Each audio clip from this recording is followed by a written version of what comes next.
इसलिए महत्वपूर्ण है कि देश का प्रधानमंत्री और उसकी शैक्षणिक योग्यता इसलिए सवालों के घेरे में है कि वे अपनी डिग्री नहीं दिखाना चाहते।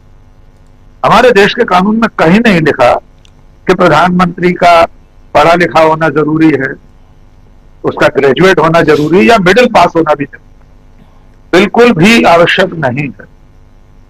लेकिन प्रधानमंत्री की डिग्री को लेकर जिस तरह की पहेलियां पिछले 1-1.5 दशक से चल रही हैं, उनका निवारण तो होना चाहिए।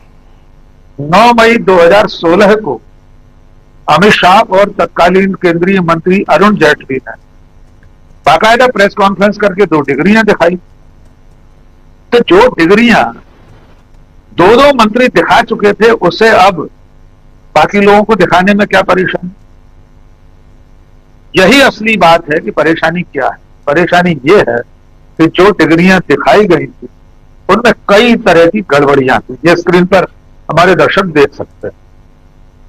इसमें यूनिवर्सिटी की के हिज्जे गलत लिखे हुए हैं, उसकी स्पेलिंग गलत लिखी हुई है।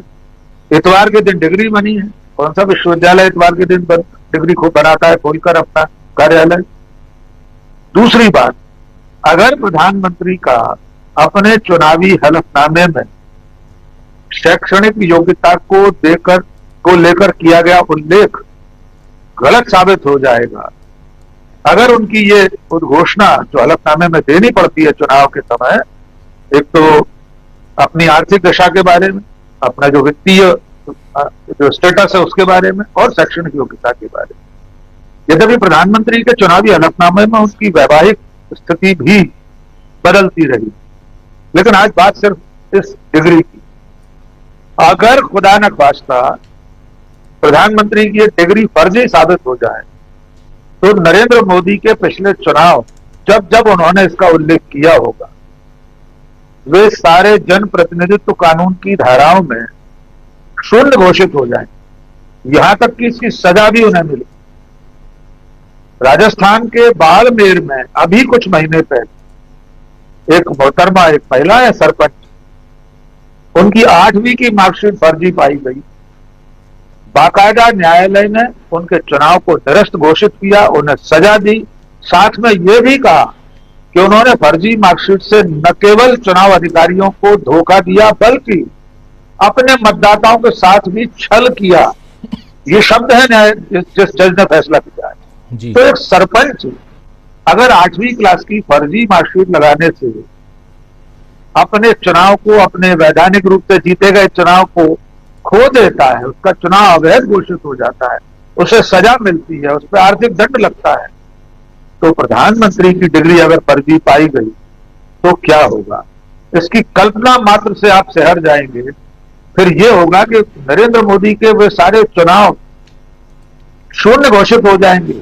देश के कार्यकारी प्रमुख के नाते लिए गए उनके तमाम फैसले अवैध हो जाएंगे, क्योंकि जिसका चुनाव ही अवैध है, जिसका नामांकन ही अवैध है, अगर रिवर्स में चले तो बाद में उसका प्रधानमंत्री बनना तक असंवैधानिक हो जाएगा। इसलिए आज का अदालत का यह फैसला सचमुच चिंताजनक है। किसी की भी डिग्री में ऐसा क्या हो सकता है जिसे छुपाने की जरूरत पड़े? मैं तो ऐसा मानता हूं कि दुनिया के वे पहले ऐसे व्यक्ति होंगे जिनकी डिग्री को छुपाने के लिए सरकार, उसके हिमायती और अदालत इस सीमा तक जा रहे। मैं फिर दोहराना चाहता हूं, डिग्री की जरूरत नहीं है। महापंडित राहुल सांकृत्यायन के पास कोई डिग्री नहीं थी, 30 भाषाओं के जानकार थे, लेनिनग्राड विश्वविद्यालय में इंडोलॉजी के प्रोफेसर बन गए बिना किसी औपचारिक डिग्री। हमारे प्रधानमंत्री एक बार कह दें उनके पास कोई डिग्री नहीं है, वे यहां तक कह दें वे 8वीं पास भी नहीं है, तब भी हमें कोई आपत्ति नहीं। लेकिन डिग्री छुपाया जाना, कानून के साथ धोखा करना। 1-2 चीजें जोड़ना चाहता हूं। डॉक्टर प्रकाश हिंदुस्तानी जी ने 1-2 नामों का जिक्र किया, के कामराज का जिक्र किया। हमारे देश की राजनीति में बहुत लंबी फहरिस्त ऐसे कामयाब राजनेताओं की है जिनके पास इस तरह की औपचारिक शिक्षा या डिग्रियां नहीं थी, लेकिन उन्होंने कभी छुपाने की कोशिश नहीं। एम करुणानिधि जी मिडिल पास थे। टी अंजैया राजीव गांधी के मंत्रिमंडल में श्रम मंत्री। आज भी इस देश में जितने श्रम कानून है, मजदूर हितैषी, कामगार हितैषी, वो टी.एन. जैया के समय की थे। अंतर्राष्ट्रीय श्रम संगठन के अध्यक्ष रहे, सिर्फ मिडिल पास थे। सी.के. जाफर शरीफ, उमा भारती, ये सारे लोग, उमा भारती तो 6वीं पास, लेकिन राजनेता के तौर पर मुख्यमंत्री रही, केंद्र में मंत्री रही। डिग्री छुपाने की या झूठ बोलने की कोशिश किसी ने नहीं। नरेंद्र मोदी के मामले में ज्यादा गंभीर बात यह है, जो मैं शुरू में कह चुका हूं, उसमें एक बात और जोड़ना चाहता हूं। अगर सचमुच कानून अपना काम करे और किसी दिन यह सिद्ध हो जाए कि डिग्री फर्जी बनाई गई थी, 9 मई 2016 को दो मंत्रियों ने फर्जी डिग्री दिखाई थी, तो यह अपराध है। देश के प्रधानमंत्री के खिलाफ मुकदमा चल सकता है। मैं उनके चुनाव के अवैध होने के बाद यह और जोड़ना चाहता हूं, वे जेल जा सकते हैं। विधिवत, मैं फिर दोहरा रहा हूं, देश का प्रधानमंत्री फर्जी डिग्री बनवाने, फर्जी डिग्री प्रस्तुत करने, नामांकन पत्र में उस फर्जी डिग्री का उल्लेख करने के अपराध में जेल जा सकता है, अगर कानून अपना काम करे तो। जहां तक उपराष्ट्रपति पद के चुनाव और उस प्रत्याशी जो इंडिया गठबंधन के प्रत्याशी हैं, उनके बारे में गृह मंत्री अमित शाह की टिप्पणियों का सवाल है, अमलेंद्र जी ने ठीक कहा, जब भी अदालत की आसंदी से कोई फैसला होता है तो वो न्याय की कसौटी पर कसा हुआ होता है। वो संविधान, भारत के न्याय, नैसर्गिक न्याय, इन सब की कसौटियों पर होता है।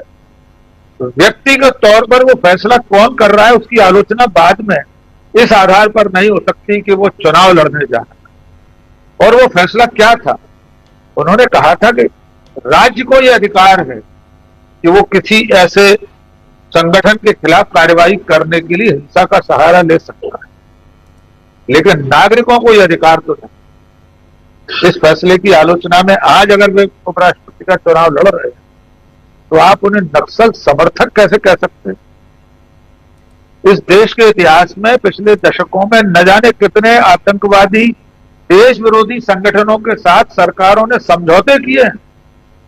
खुद नरेंद्र मोदी की सरकार ने 2014 में सरकार में आने के बाद नागालैंड के देश विरोधी घोषित रूप से आतंकवादी संगठनों के साथ बैठक की थी, उनके पृथक झंडे को मान्यता दी थी। राजीव गांधी के समय असम अकॉर्ड हुआ था। वे सारे संगठन देश के विरोध में थे, उस वक्त देश को तोड़ने का काम कर रहे थे। तो कोई राजीव गांधी को आज इस नाते देशद्रोही कहने लगे, या जो असम मुक्ति मोर्चा था या बोडो आतंकवादी थे उनका समर्थक कहने लगे, तो ये तो नाइंसाफी होगी। तो मैं समझता हूं इस वक्त नरेंद्र मोदी और उनकी सरकार बौखला गए, उनका संपट नहीं बैठ रहा किस मुद्दे से किस तरह पार पाए। इसलिए गृह मंत्री देश को धमकी दे रहे हैं कि उपराष्ट्रपति को ढूंढने की कोशिश बंद कर दीजिए। और कितनी हास्यास्पद बात है डॉक्टर साहब, वे बार बार ये हवाला दे रहे हैं कि आपने पढ़ा नहीं, उनके इस्तीफे में लिखा था तबीयत खराब। इस देश का प्रधानमंत्री एक क्रिकेटर की उंगली में मोच आ जाने पर ट्वीट करता है। संसद में हुई तथाकथित धक्का मुक्की में बीजेपी के सांसद के सिर पर बड़ी बड़ी मोटी पट्टियां बांधकर अस्पताल में भर्ती करा दिया जाता है। कतार लग जाती है केंद्रीय मंत्रियों और सांसदों की उनकी मिजाज कुर्सी के लिए, और देश का उपराष्ट्रपति बीमार है, कहां भर्ती है, किस अस्पताल में, किस गांव के किस प्राथमिक स्वास्थ्य केंद्र पर भर्ती है, एम्स में भर्ती है कि मेदांता में? कोई तो देखने जाए। जिस सरकार ने उसे उपराष्ट्रपति बनाया था, जिस पार्टी ने उपराष्ट्रपति बनाया था, उसे चिंता नहीं है उनका उपराष्ट्रपति बीमार है। गृहमंत्री कह रहा बीमार है, एक बार देखने तो चले जाइए, किसी को भेज दीजिए। प्रधानमंत्री कार्यालय, गृह मंत्रालय का कोई उप सचिव स्तर का अधिकारी चला जाए, पीआई भी एक प्रेस नोट जारी कर दे कि प्रधानमंत्री या गृह मंत्रालय की ओर से उनकी कुशल क्षेम जानने के लिए फलाने खचेरे लाल आईएएस गए थे देख। इस सरकार को चिंता ही नहीं, उपराष्ट्रपति बीमार है और लापता है। तो देश कहां जा रहा है, इसका पर्याप्त संकेत है उपराष्ट्रपति की गुमशुदगी। अंतिम बात, उनके इस्तीफे पर भी तो कुहासा है डॉक्टर साहब। राष्ट्रपति भवन कह रहा है हमको नहीं पता वे मिलने आए थे राष्ट्रपति।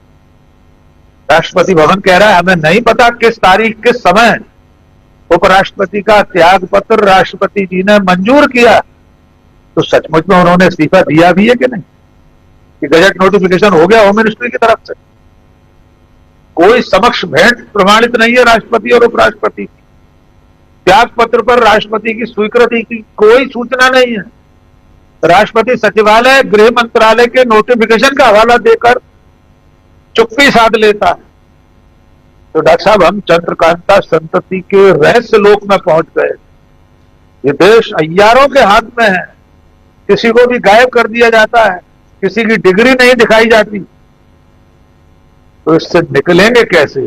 अब देवी नंदन खत्री तो है नहीं कि वे बताएं कि इन अय्यारों पर कैसे काबू पाया जाए, इन क्रूर सिंहों पर कैसे काबू पाया जाए। ये बताने के लिए अब किसी देवकी नंदन खत्री को आना होगा, और उसका नाम हो सकता है राहुल गांधी हो जी। कि अमित शाह जिस तरह से सवालों के जवाब दिए हैं, उनमें डॉक्टर साहब एक तरह की छुपी हुई धमकी निहित है।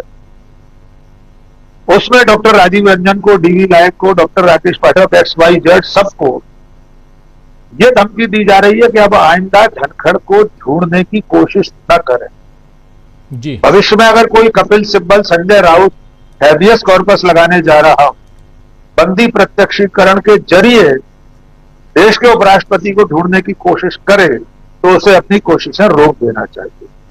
तो ये लोकतांत्रिक देश इस मुकाम पर पहुंच गया है कि देश का उपराष्ट्रपति लापता है। आज 34 दिन हो गए उन्हें गुम हुए, और गृह मंत्री कह रहे हैं इस मुद्दे को बात का बतंगड़ मत बनाइए जी। क्या ये बतंगड़ बनाने वाली बात है कि देश का उपराष्ट्रपति कहीं दिखाई नहीं दे रहा, सुनाई नहीं दे रहा, उसका लिखित कोई बयान सामने नहीं आ रहा, और गृह मंत्री पूरे देश को धमकी दे रहा कि ढूंढने की कोशिश मत की। ऐसा तो सचमुच तानाशाही निजाम में होता है। तो क्या हम सचमुच घोषित तानाशाही में पहुंच गए?